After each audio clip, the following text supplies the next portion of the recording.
আসসালামু আলাইকুম এভরিওয়ান। আশা করছি সবাই ভালো আছেন।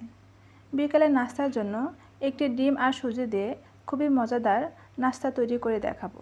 এই নাস্তাটিকে আপনারা সুজির পিঠা বা ডিমের পিঠাও বলতে পারেন। বিকালে চায়ের সঙ্গে এই নাস্তাটি খেতে কিন্তু দারুণ লাগবে। একদমই সহজ তৈরি করা, মাত্র 10 মিনিটের মধ্যে এগুলো তৈরি করে নেওয়া যাবে। একটি ডিম দিয়ে কিন্তু বেশ অনেকগুলো পিঠাই তৈরি করে নেওয়া যাবে। আশা করছি আমার আজকের রেসিপি আপনাদের কাছে ভালো লাগবে ও সহজও লাগবে। এখন একটি বাটিতে একটি ডিম নিয়ে নিচ্ছি।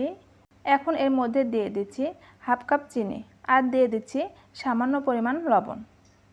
এবার চিনি আর ডিম ভালোভাবে মিশিয়ে নেব। চিনি গলে যাওয়া পর্যন্ত এটা ভালোভাবে মিশিয়ে নিতে হবে। ডিম আর চিনি ভালোভাবে মেশানো হয়ে গেছে। এখন এর মধ্যে দিয়ে দিচ্ছি 1 কাপ ময়দা। আপনারা ময়দার পরিবর্তে আটাও ব্যবহার করতে পারেন। আর দিয়ে দিচ্ছি হাফ কাপ সুজি আর 1 টেবিল চামচের মতো গুঁড়া দুধ। গুঁড়া দুধ ছাড়াও বানাতে পারবেন, তবে গুঁড়া দুধ দিলে এই পিঠার টেস্টটা অনেক ভালো আসে। এখন সব কিছু ভালোভাবে মিশিয়ে নেব। প্রথমে মেশানোর সময় অনেক নরম মনে হতে পারে, যখন মেশানো হয়ে যাবে আর 5 মিনিটের জন্য রেস্ট রাখবো।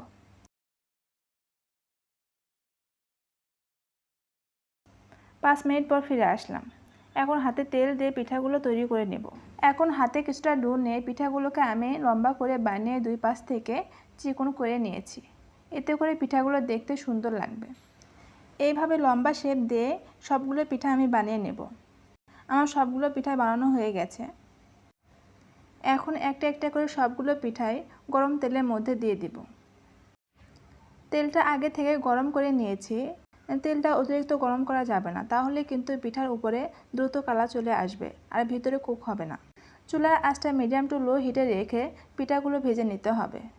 পিঠাগুলো ভাজার সময় অনবরত নেড়েচেড়ে দিতে হবে।